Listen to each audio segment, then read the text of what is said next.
यस्तो बाबा छ बाबा कर्णाली।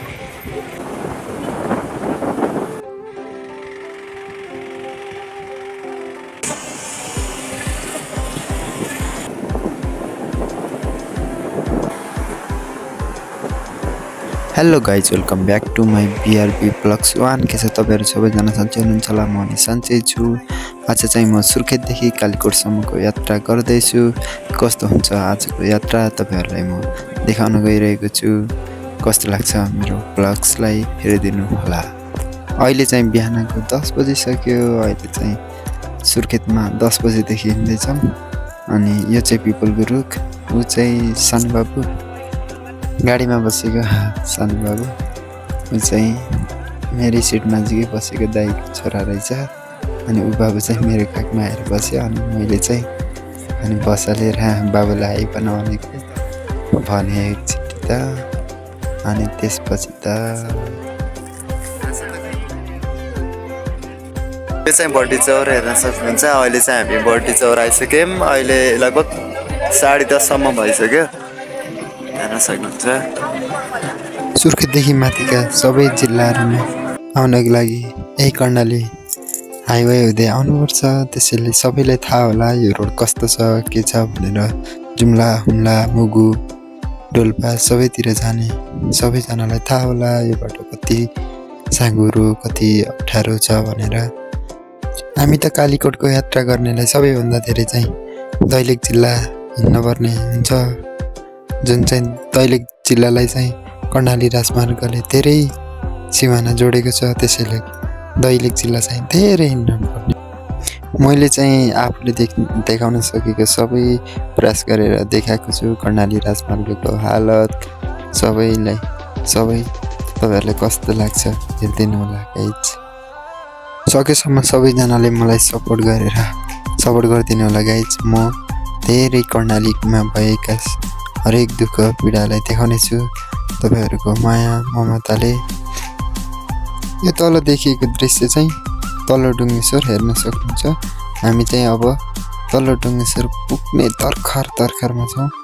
अब चाहिँ पुग्छौँ होला। तल कर्णाली नदी बगिरहेकी छन्, देख्न सक्नुहुन्छ। कर्णाली नदी साइडमा बगिरहेको वा कर्णाली नदीको यो बगिरहने नदीको नाम चाहिँ थाहा भएन, तर यो पनि कर्णाली नदीको एक सहायक नदी। मलाई त कर्णाली नदी देख्ने बित्तिकै अब आफ्नो घर आयो जस्तो लाग्छ। घरबाट टाढा हुँदाखेरि कर्णाली नदी देख्ने बित्तिकै कस्तो घर आयो जस्तो महसुस हुन्छ। त्यसैले मलाई यो कर्णाली नदी चाहिँ राम्रोसँग हेर्न मन लाग्यो। र यहाँको फाँट पनि राम्रोसँग हेरेँ। गाडी पनि रोकिएको थियो, जाम भएको थियो अगाडि। त्यसैले एकछिन राम्रोसँग हेरेँ यहाँको दृश्य। त्यसपछि यहाँबाट पनि हामी अगाडि लागिहाल्यौँ। यो चाहिँ दुल्लु नगरपालिकाभित्रै पर्ने ठाउँ रहेछ। त्यसैले चाहिँ यो पुल पार गर्दै गर्दा अगाडि चाहिँ कुन ठाउँबाट खै थाहा भएन, त्यो चाहिँ राइडरहरू आउनुभएको रहेछ। यो दृश्यलाई पनि मैले क्यामेरा अन गरिरहेको बेला देखेँ। अनि मैले त्यो भिडियो पनि क्याप्चर गरिहालेँ। त्यसपछि चाहिँ म अघि लागेँ। त्यहाँभन्दा अघि लाग्दाखेरि चाहिँ पछि आउनुभयो राइडरहरू। अनि मैले उहाँहरूको भिडियो पनि ट्याक्क खिचिहालेँ। आफ्नो मोबाइल अन गरिरहेको थिएँ मैले, ट्याक्क आउनुभयो। अनि मैले चाहिँ भिडियो लिएँ। उहाँहरू चाहिँ अन्त फेरि हामीभन्दा नि धेरै अगाडि गइहाल्नुभयो।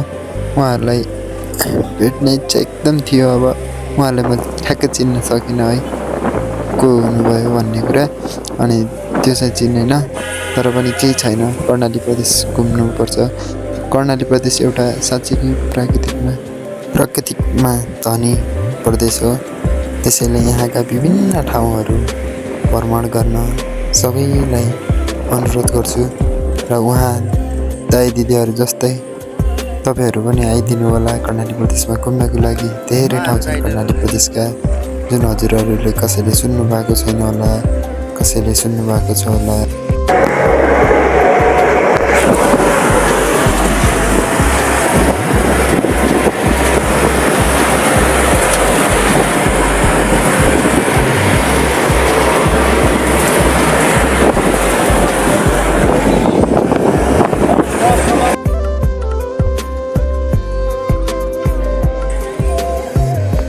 यो तल देखिने चाहिँ कर्णाली नदी नै हो। र यो अगाडि देखिने चाहिँ पुल चाहिँ अछाम जाने हो।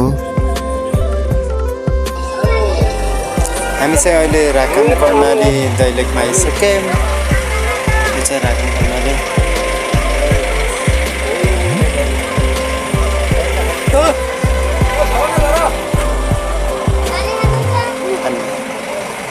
छ पानी पानी छ मसँग पनि छ क्या।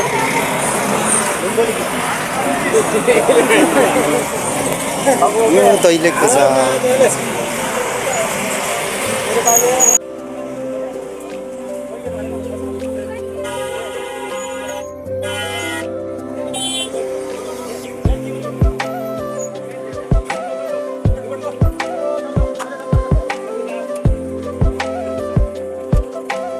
यो चाहिँ दैलेख अहिले चाहिँ दैलेखमा छ।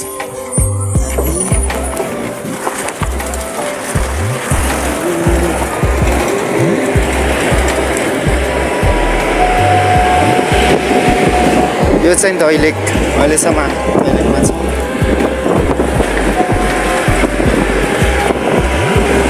यो हो कालीकोट जिल्ला। अब छ हामी कालीकोट यो यस मोड सबैभन्दा कालीकोटको डेन्जर रोड, खतरनाक रोड हो है यो सबै। बिस्टेक त्यस्तै गयो नदीमा, कर्णाली नदीमा। त्यसैले यो यस मोड एकदमै ध्यान दिनुपर्ने हुन्छ।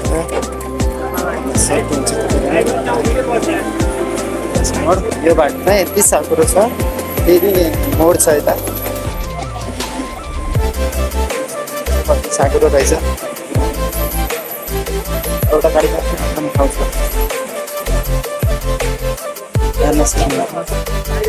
गल्ती भयो त सिधै कर्णाली।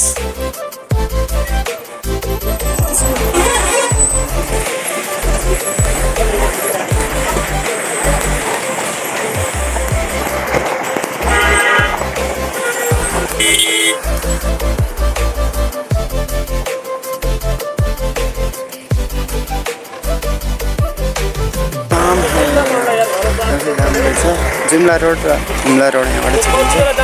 यो चाहिँ लालीघाट जाने बाटो र यो माथिको छ सिधैबाट जाने बाटो।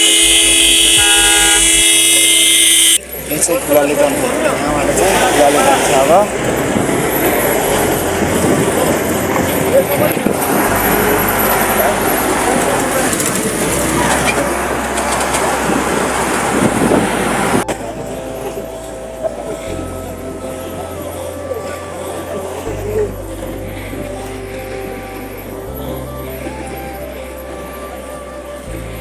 यस्तो बाबा छ कर्णाली।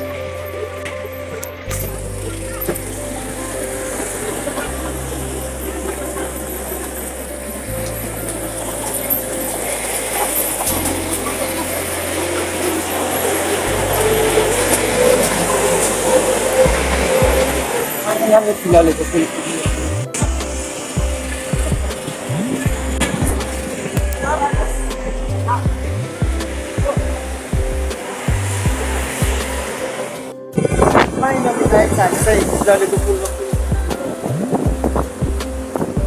यस्तो बवाल छ खुलाले।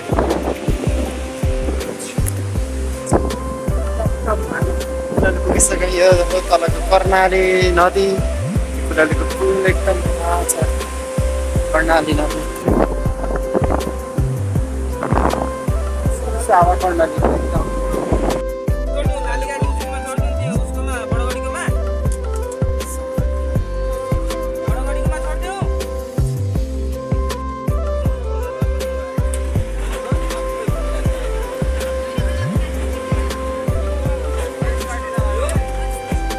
अब चाहिँ हामी घर पुग्न लागिसक्यौँ। अहिले चाहिँ गाडी बिग्रेर लास्टै अँध्यारो भइसक्यो। अब अँध्यारोमा चाहिँ हामी अब घर पुग्दैछौँ।